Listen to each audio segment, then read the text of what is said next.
July 31st, 1978. My darling McGeorge, you said that things seemed clearer when they were written down.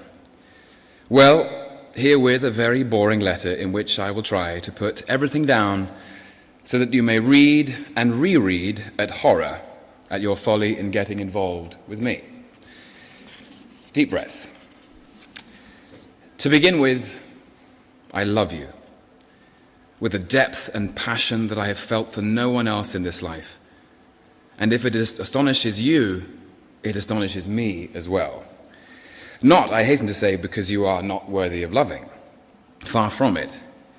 It's just that, first of all, I swore I would not get involved with another woman. Secondly, I have never had such a feeling before, and it's almost frightening. Thirdly, I would never have thought it possible that another human being could occupy my waking and sleeping thoughts to the exclusion of almost everything else.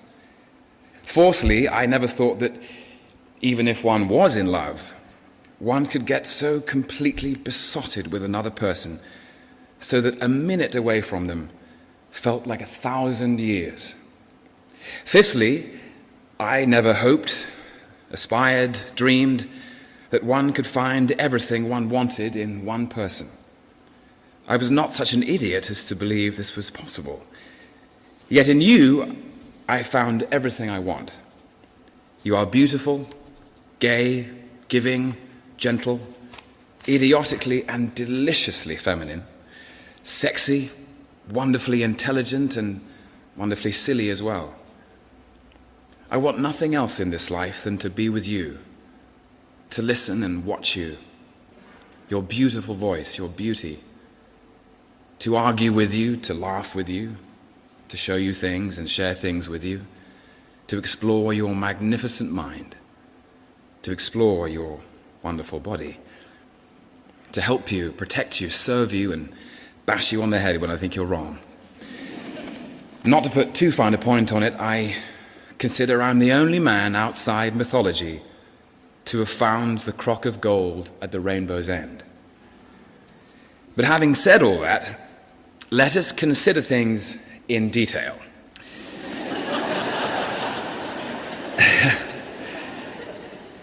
Don't let this become public, but, well,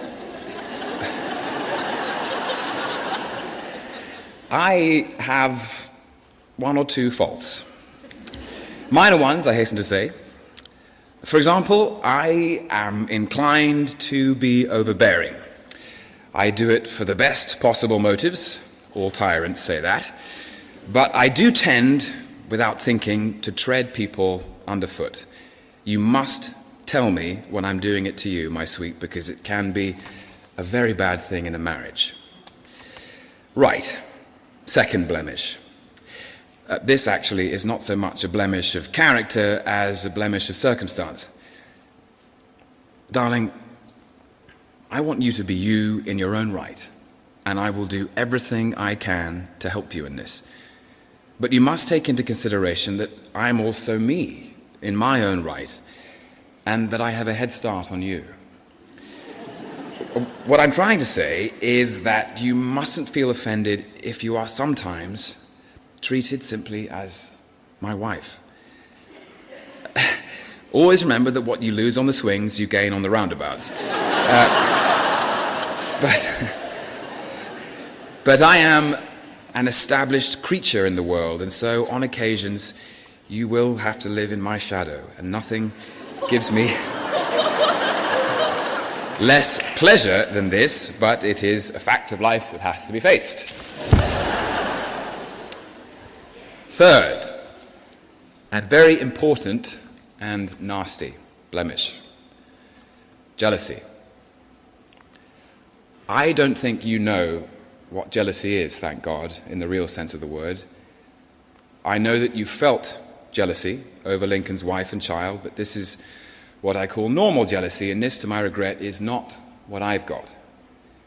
What I have got is a black monster that can pervert my good sense, my good humor, and any goodness that I have in my makeup. It is really a Jekyll and Hyde situation.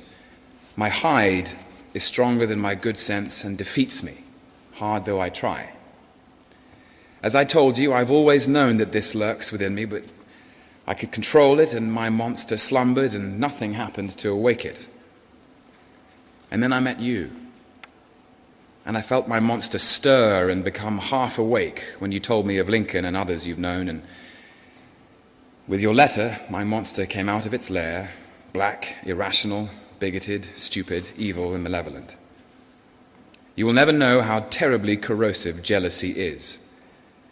It is a physical pain, as though you'd swallowed acid or red-hot coals. It is the most terrible of feelings. But you can't help it. At least I can't. God knows I've tried. I don't want any ex-boyfriend sitting in church when I marry you. On our wedding day, I want nothing but happiness, both for you and me. And I know I won't be happy if there is a church full of your ex-conquests. When I marry you, I'll have no past, only a future. I don't want to drag my past into our future, and I don't want you to do it either. But remember, I am jealous of you because I love you. You're never jealous of something you don't care about. Okay, enough about jealousy. Now let me tell you something. I have seen 1,000 sunsets and sunrises on land where it floods forest and mountains with honey-colored light, at sea where it rises and sets like a blood orange in a multicolored nest of cloud, slipping in and out of the vast ocean. I've seen 1,000 moons, harvest moons like gold coins, winter moons as white as ice chips, new moons like baby swan's feathers.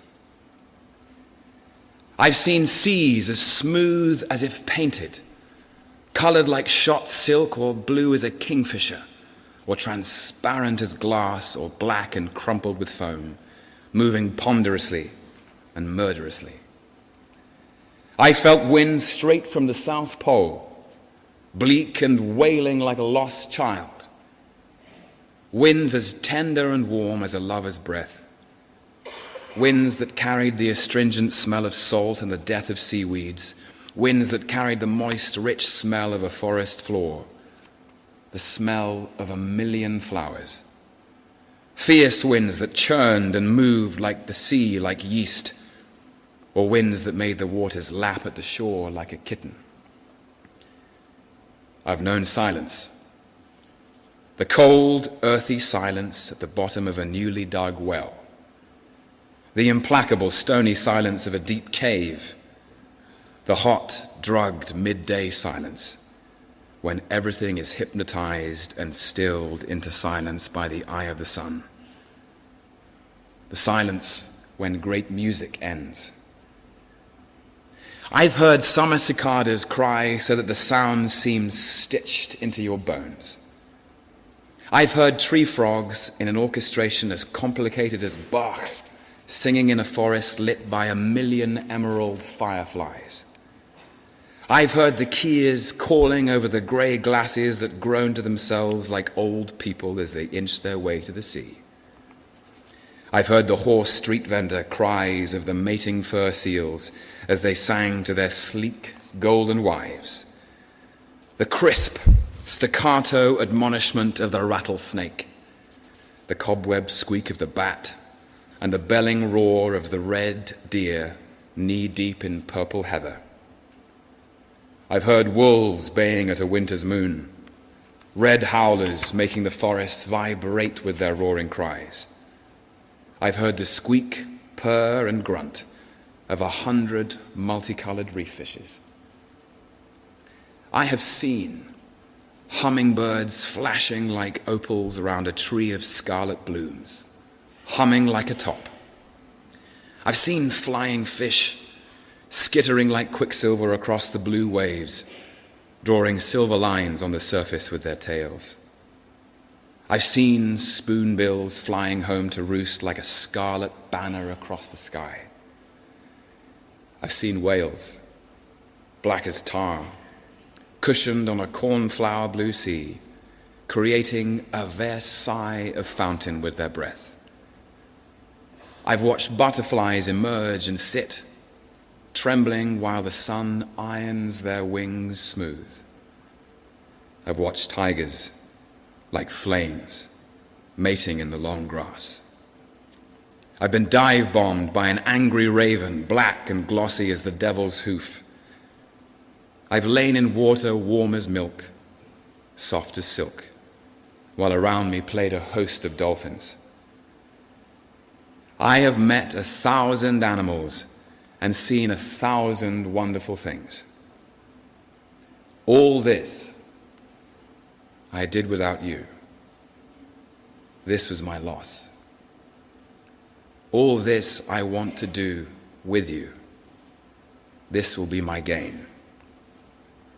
All this I would gladly have forgone for the sake of 1 minute of your company, for your laugh, your voice, your eyes, hair, lips, body, and above all for your sweet, ever-surprising mind, which is an enchanting quarry in which it is my privilege to delve.